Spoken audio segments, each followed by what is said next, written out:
A continuación, la conferencia La música en la obra de Manuel Zapata Olivella, a cargo del director de la Escuela de Música de la Universidad del Valle, Alberto Guzmán Naranjo.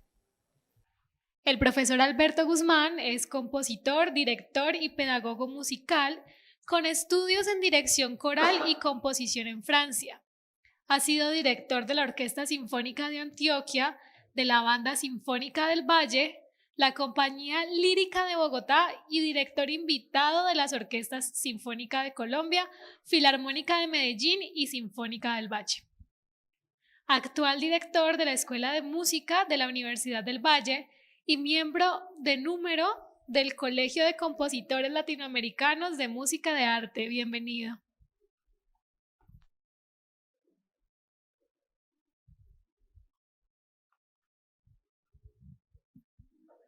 Buenos días. Quiero agradecer primero al Centro Virtual ISAACS por esta invitación y me propongo leer unas notas que son una reflexión sobre un tema que es bastante complejo, que es hablar de la música en la obra de un escritor. Aproximarse a la música de la obra de Manuel Zapata Olivella exige diferenciar dos campos diferentes. El primero es bastante elusivo y nos obliga a ingresar en esa burbuja subjetiva de la percepción de una construcción musical implícita en el tejido de las palabras. Manuel nunca escribió música, pero hay música en la trama poética de su escritura. Lo difícil, probablemente imposible, de esta tarea es que la música es inefable, no se puede explicar con palabras. Y ese esfuerzo por expresar verbalmente lo que está casi oculto en un arte que se funda en el lenguaje podría estar llamado al fracaso. Sin embargo, es notorio el interés de los poetas y de los músicos por aproximar estas dos formas del arte en su inspiración. Las ideas de Verlaine y de Mallarmé sobre la correlación entre música y poesía, tanto en los escritos críticos como en sus textos poéticos, es una expresión notoria de esta preocupación. De igual forma, la música de compositores como Gabriel Fauré, Claude Debussy o Maurice Ravel se ve comprometida con una técnica musical que comparte con la poesía simbolista los temas y los procedimientos. La música de estos y otros compositores revela una búsqueda de expresión casi inmaterial, melodías y ritmos como difuminados en un juego de sutiles modulaciones. Un ejemplo ya clásico es L'Après-midi d'un Faune, 110 alejandrinos que inspiraron a Debussy, ese famoso preludio en el que se mueven los deseos y los sueños del fauno, cansado de perseguir las ninfas y las náyades que huyen atemorizadas en medio del calor de ese mediodía. Es el preludio a la siesta de un fauno, inspirado en la obra de Mallarmé. El pensamiento musical de Verlaine está ilustrado principalmente en su poema Art Poétique, publicado en la colección Jadis en Aguea de 1884. Desde el primer verso de la musique avant toute chose, de la música antes de cualquier otra cosa, se declara una supremacía absoluta de la música entendida en su forma exterior, es decir, las consonancias, asonancias, las rimas, los ritmos, los acentos. Y en su expresión interior casi oculta, donde se mueven fuerzas que son como vectores creadores de sentidos inefables. Esa suerte de voluntad de imprecisión que uno observa en el ritmo interno de algunos versos afecta igualmente el sentido. En los siguientes alejandrinos se puede cantar en diferentes metros y la lógica propia de cada versión logra alterar, al menos en parte, el peso del significado. He tomado como ejemplo unos alejandrinos de Pablo Neruda, que todos ustedes conocen. Dice: puedo escribir los versos más tristes esta noche, escribir, por ejemplo, la noche está estrellada y tiritan azules los astros a lo lejos. Yo podría leer de esta manera: puedo escribir los versos más tristes esta noche, Y entonces estoy haciendo una división métrica que le da una cierta musicalidad, pero lo podía leer, puedo escribir los versos más tristes esta noche. Desde el punto de vista de la métrica musical, son 14 pulsos que yo puedo estar dividiendo en 7 más 7, o puedo estar dividiendo en 3 más 4, ¿sí? Más 7, etcétera, diferentes formas, y cada entonación va a establecer una relación musical con ese texto de una manera diferente. Silva, con su misteriosa e inagotable sensibilidad, introdujo en la poesía colombiana una música berleniana en la que se definen paisajes poéticos densos, ritmos en los que se cristalizan las sensaciones sutiles que quiere expresar. Su manifiesto poético, tan frecuentemente olvidado por muchos de los que han escrito versos en esta patria plural, está consignado en el poema Ars. El verso es vaso santo, poner en él tan solo un pensamiento puro, en cuyo fondo bullan hirvientes las imágenes como burbujas de oro de un viejo vino oscuro. ¿Cuál es ese vino añejo? ¿Qué son esas burbujas de oro? ¿Qué es la poesía? Solo la música es. La poesía, la música son una sola ella. Poesía y música son el eterno instante, dice León de Greiff. Entiendo que lo musical no es la suma de las meras banalidades del metro y la rima, sino el pensamiento musical. Es decir, el significado que produce la sensibilidad mediante la superposición o yuxtaposición o combinación de sonidos. Con algunas excepciones, y obviamente los nombres que menciono son una pequeña muestra nomás: Silva, de Greiff, Barba Jacob, Aurelio Arturo, José Manuel Arango, Giovanni Queseps, Gómez Hatim, William Ospina. La indigencia musical de la poesía colombiana es notoria. La música no se hace con la aritmética del metro ni con los avalorios de los trucos morfológicos y sintácticos. En la canción de la alegría, Barba Jacob dice que la poesía es, lo cito, el pensamiento divino hecho melodía humana. Y más adelante Fernando Charly Lara dice, el poeta es el ser que descubre lo que está más allá de las apariencias, gracias al instrumento mágico, la palabra. Esa tarea entonces, de entre todas, la más inocente, como decía Paul Valéry, en la sensibilidad de Darío, que es una sensual hiperestesia humana, o en las frondas sinfónicas de León de Greiff, o en El cazador de vientos, que era Aurelio Arturo. En fin, no hay temas poéticos, solo el soplo del espíritu del que habla San Juan, porque la salamandra no es menos importante que Shakespeare, porque la vida es música. Esta reflexión sobre la música en la obra de Manuel Zapata no es más que el resultado de una gratitud llena de asombro por las emociones musicales que me ha prodigado su lectura. A pesar de la advertencia de Angelus Silesius, di rose ist ole varum, la rosa es porque es rosa, porfiaré en la ilusión de develar lo inefable.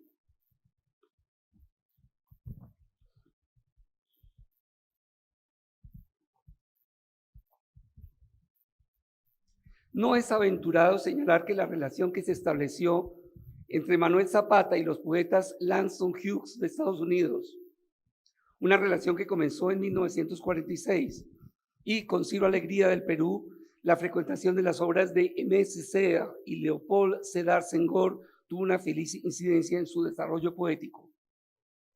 En una entrevista declaró, lo cito textualmente, la noche que pasé en Gorée, supe que yo estaba sirviendo de escriba. Esa noche en Gorée supe que lo que estaba escribiendo me lo estaba dictando Ifá. En esa oportunidad escribí cerca de 40 poemas, soplado, inspirado por otro, porque yo nunca había escrito un poema. De esos 40 escogí 12, que son los que están en el libro de Chagó y que me dictó Legba. Fruto de sus incursiones en los estudios lingüísticos del Instituto Caricuervo, bajo la guía del profesor Rafael Torres, Manuel decidió que su lenguaje estaría marcado por unos principios elementales: El mejor hablante no es el que conoce más profundamente la gramática, sino el que expresa mejor con el lenguaje. La gramática exige que en la oración se expresen las tres partes constitutivas. Por el contrario, el hablante empírico expresa sus más profundos sentimientos sin tener que acudir al sujeto, al atributo o al verbo. Y finalmente dice, es necesario saber lo que se quiere expresar, aunque la gramática sea incorrecta. Un poema es acción porque existe en el momento de la dicción. El poema se realiza en el acto de ser leído y su fin es crear un estado, crear un tiempo que le es esencial. La autonomía del poema consiste en que no responde a un interés práctico exterior, sino que se desenvuelve según la lógica de la acción misma. Paul Valéry decía que la marcha es a la prosa lo que la danza es a la poesía. La marcha y la prosa tienen un fin práctico definido, llegar a un sitio o emitir un mensaje, en tanto que la danza y la poesía, que también utilizan movimientos y palabras, son una exploración de las posibilidades del movimiento y del lenguaje a través de sí mismos, sin un propósito práctico, solamente la decisión de transformar la función del lenguaje. La reverberación musical de la que habla T.S. Eliot, de las palabras, constituye el sentido del ritmo del poema, así como la tradición musical ha desarrollado estructuras complejas, como en la música la forma sonata, el rondó, etcétera, en muchas formas, pues la tradición poética también tiene el soneto, la elegía, etcétera. El sentido del ritmo y de la estructura confluyen en la imaginación auditiva del lector y penetran en niveles profundos del sentimiento y la emoción. Dice Eliot, la poesía empieza, diría yo, con un salvaje tocando el tambor en una selva. La reverberación musical en Changó el Gran Putas se construye con recursos técnicos poéticos de varias clases. Hay rupturas de léxico, hay rupturas gramaticales, hay creación de neologismos, hay estructuras lingüísticas que son una contradicción con la norma. De ustedes es conocido todos estos ejemplos que voy a leer. Por ejemplo, cuando Manuel habla de noches días, luz sombra, hombres bosques, pájaro noche, sonrisa pájaro, dedos ríos. Estas palabras que nacen de la suma de varios vocablos son una referencia a un concepto central en la visión de Manuel Zapata, la trietnicidad. El negro, el indio, el mestizo, alienados por la colonización, se agrupan en un nuevo sujeto que lucha por la libertad. De acuerdo con la filosofía del Muntu, este sujeto está íntimamente unido a la naturaleza. Otro recurso fundamental es la ruptura de los órdenes verbales en la preceptiva temporal, pasado, presente y futuro, obligando al lector a una gran flexibilidad.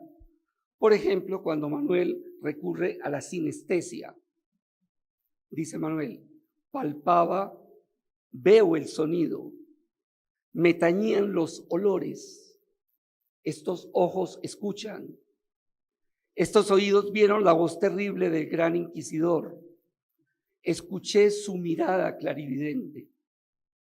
Manuel juega entonces con la acción de la combinación binaria de tiempos y conceptos opuestos, cuya imagen es la pareja de serpientes de Elegba, que siempre aparecen como una marca viva en el cuerpo de los elegidos por Changó para la liberación del Muntu.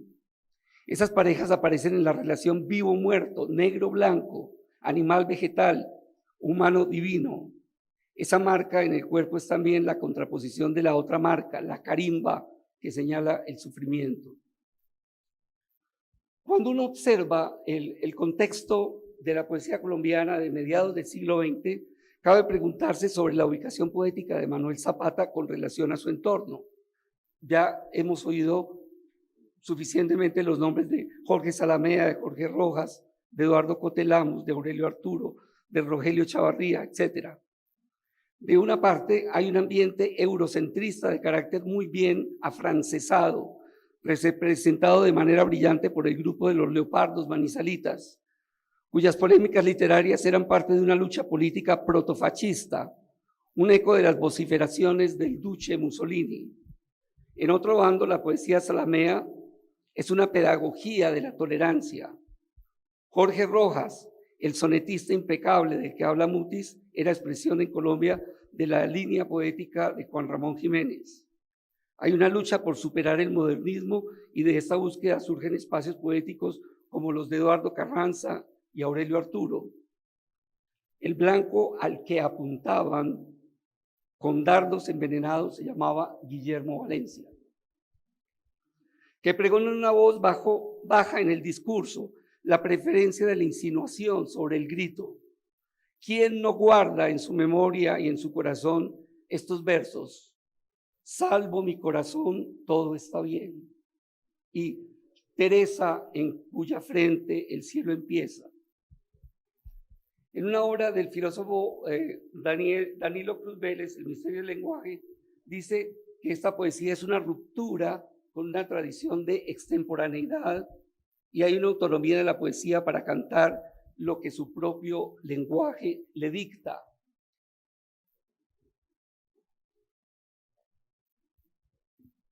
Toda esa poesía que se ha agrupado en escuelas y tendencias, desde el clasicismo de Rafael Maya, pasando por Piedra y Cielo, la revista Mito, el movimiento nadaísta o poetas sin escuela, individualidades aisladas como Aurelio Arturo, un hombre viejo en el sur contando historias, o Meira del Mar, poco o nada tienen que ver con la poesía de Manuel, cuya preocupación fue encontrar en sus misteriosos tejidos la voz de los ancestros, una responsabilidad con los antepasados, al tiempo que se escucha el canto del cisne de la generación anterior.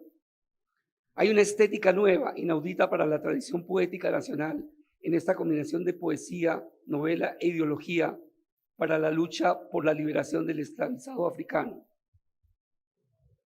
Este nuevo canto se entona con el acompañamiento de la cora, ese instrumento de los griots, y sin hacer manifiestos como había sido habitual en los movimientos literarios de principios de siglo.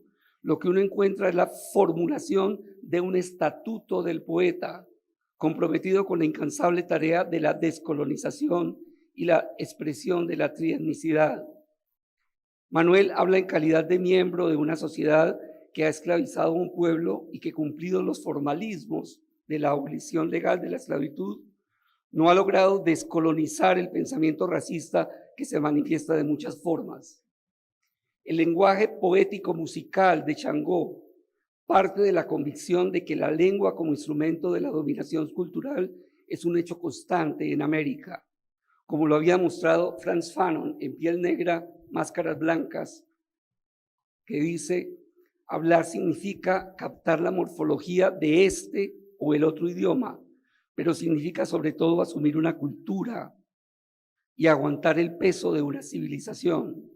Un hombre que habla un idioma posee el mundo que expresa e implica. El dominio de una lengua le ofrece un poder increíble al que así la maneja.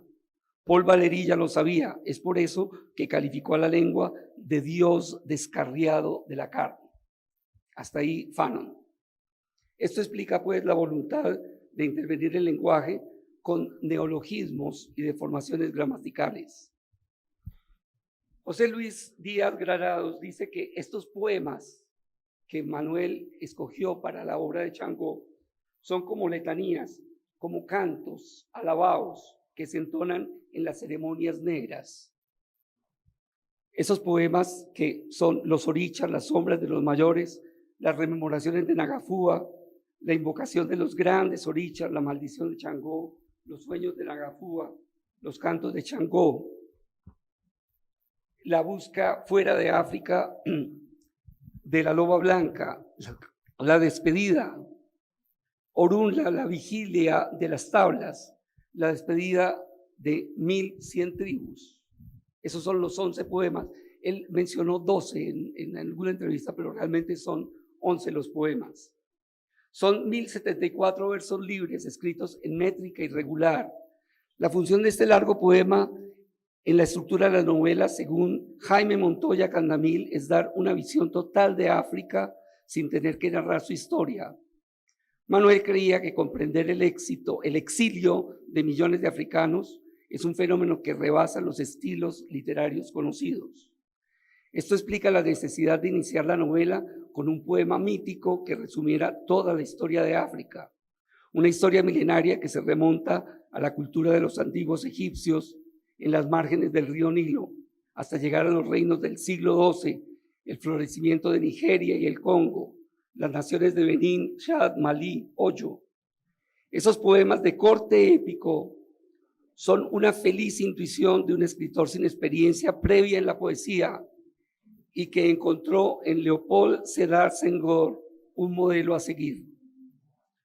El poeta presidente se había enfrentado con el establecimiento surrealista francés y juntamente con Aimé Césaire y con Léon Gontran proclamó el Manifiesto de la Negritud, una proclama que anuncia que el pensamiento mítico de África tiene el mismo linaje que el pensamiento mítico de Grecia y Roma, con una tradición profunda que no poseía la poética europea, la identificación mágica con los árboles, los ríos, el viento. El poeta europeo necesita recurrir a la metáfora del cómo. Soy como un árbol o soy como un río. La poesía africana no requiere ese conector del lenguaje porque todos los seres tienen alma y voluntad. Veo que el tiempo se va agotando. Voy a tratar de resumir un poco hacia el final. He tratado de mencionar cómo el canto de la cora es, digamos, el símbolo fundamental para establecer la musicalidad que uno encuentra. Yo he deplorado que la lectura de esa obra magna, Chango de Gran Putas, se haya centrado en una visión de historia, de antropología, de sociología, de todos los temas importantes que abordan las ciencias sociales y se haya dejado por fuera una lectura musical, porque ese poema es de una estructura musical extraordinariamente rica y extraordinariamente compleja. En Sombras de mis mayores aparecen las voces de los tambores, que en la tradición de todas las concepciones religiosas africanas no actúa como un instrumento musical, sino como un puente, como un traductor de la divinidad. La mayor parte de la herencia diaspórica en América ha perdido el sentido sagrado del lenguaje de los tambores. El efecto, ese efecto nefasto de todo lo que se vuelve comercio, porque el comercio todo lo quiere volver en consumo, ha hecho que esa riqueza enorme que ha traído la diáspora africana se convierta en un producto de entretenimiento. Entonces hablamos de la música del Caribe, una música así muy alegre, etcétera, y los tambores y todo es como en un plan absolutamente fiestero de entretenimiento, pero es que el plan fiestero de la música africana es religioso, es profundamente religioso, y el sentido profundo de esa concepción religiosa, ese diálogo permanente con la divinidad, se establece a través de ese cuerpo de madera y de cuero de animal que es el tambor. El tambor es el instrumento que comunica al ser humano con los dioses, y los dioses están en el tambor. Eso todavía persiste en las músicas afrocolombianas del Pacífico y creo que muchas del Caribe, según los estudios que hizo Manuel alrededor de la cumbia.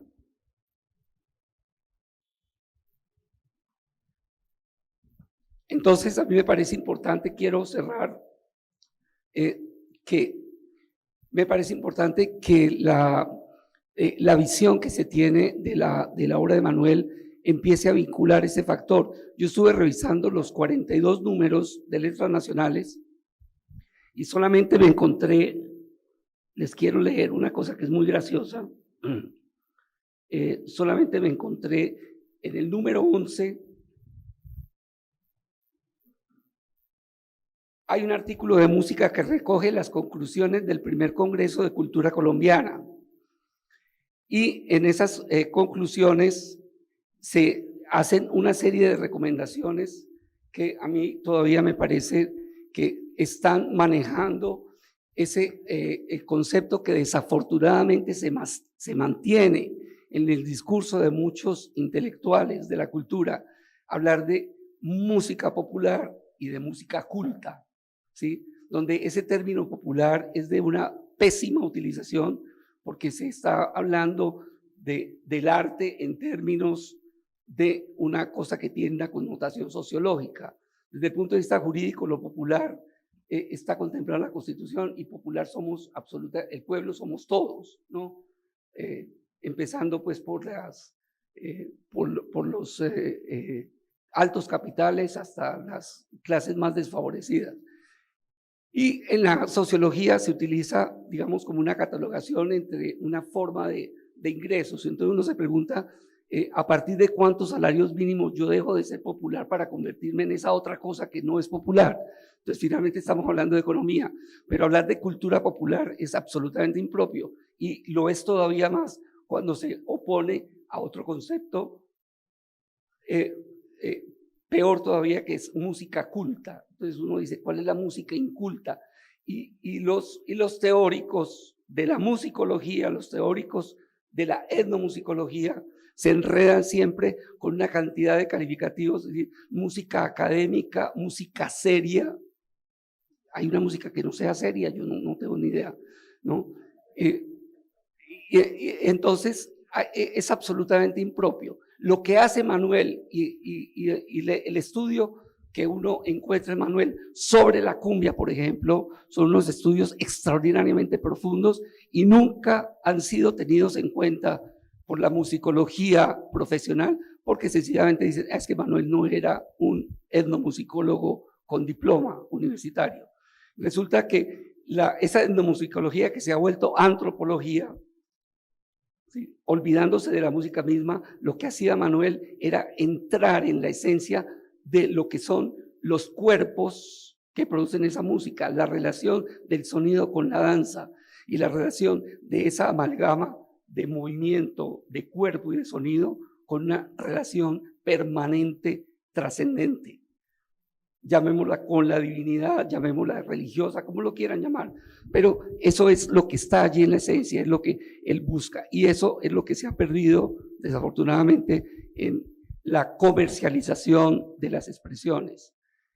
Yo he sido supremamente crítico del Festival Petronio Álvarez, justamente porque allí lo que se está haciendo es de un valor eminentemente comercial, ¿sí? Es convertir ese exotismo, ¿no?, de los grupos del Pacífico para volverlos un espectáculo de plataforma, ¿sí?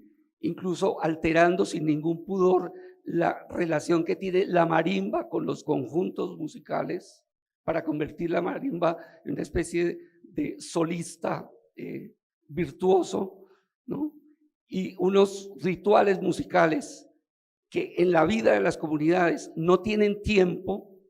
Esos rituales pueden durar 2 horas, 4 horas, mediodía, un día, toda la noche, varios días. Eso no tiene absolutamente ninguna importancia. Aquí se reduce al tiempo comercial de los medios, 5 minutos, ¿sí? El tema no puede durar más de 5 minutos porque ya se sale de los estándares comerciales. Eso era lo que yo quería decirles. Hay muchas más cosas, pero el tiempo es corto, de manera que muchísimas gracias.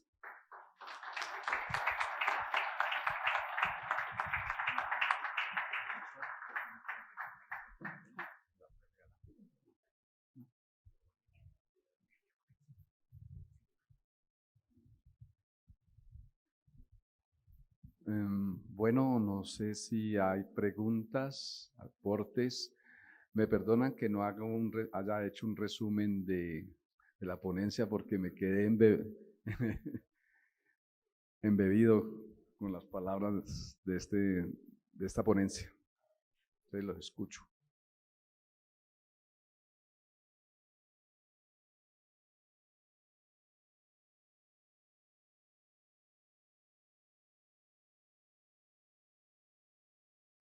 Qué significado y ese espíritu de tambor para África. Y quiero preguntar cómo a través de esa cosmovisión de Manto interpretara esa, digamos, imagen musical puede tener a el ECBA, porque entiendo que esa cosmovisión africana expresada en Manuel en la novela Echangó, de alguna manera hay una conexión inmensa de esa figura mágica. Entonces, ¿cómo usted, cuando en la creación, conecta esa figura mágica con la música? Bien, gracias, maestra Ma. Esa conexión es permanente y tiene que ver con algo que yo mencioné ahora, y es que los dioses en la religión yoruba y en la religión bantú están en todas las cosas. Allí no hay una dicotomía entre esa visión humanística que se concretó en el Renacimiento europeo, ¿no? Donde el centro del universo es el hombre y todo lo demás son cosas que están a su servicio. En la cosmovisión yoruba y bantú, las cosas tienen exactamente el mismo valor y la misma presencia que los seres humanos, es decir, una relación sin jerarquía. De manera que allí está. Entonces, lo que pasa es que esas culturas subsaharianas establecieron desde hace 50.000 años. Fíjense la diferencia. Hablamos de la cultura europea, una cultura europea que viene desarrollándose en los últimos 27 siglos, pero aquí estamos hablando de 50.000 años, donde la música es el vehículo de relación permanente entre todos los factores de la naturaleza y los dioses que están presentes. ¿Hay algún parecido con la forma como actúan los dioses en la concepción griega y romana? Algunos parecidos, pero están allí permanentemente.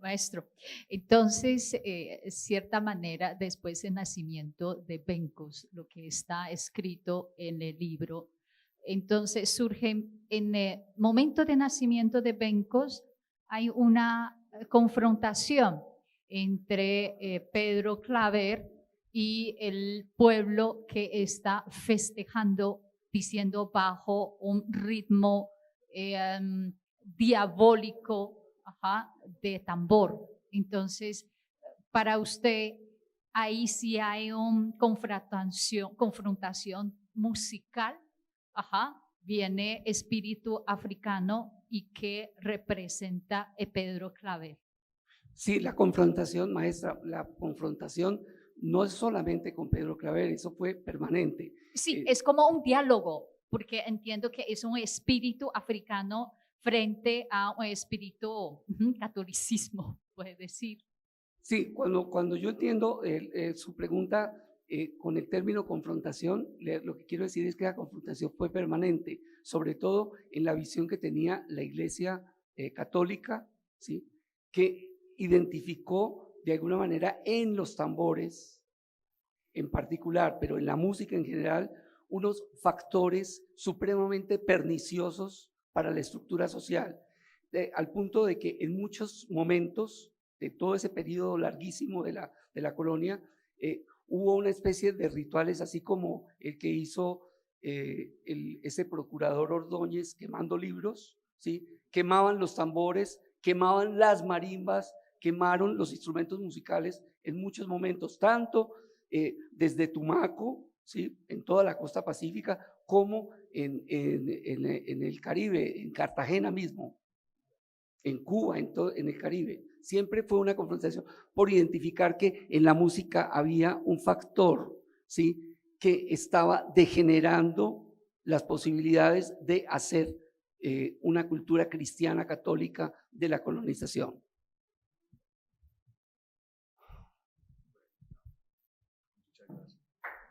A usted. El correo y el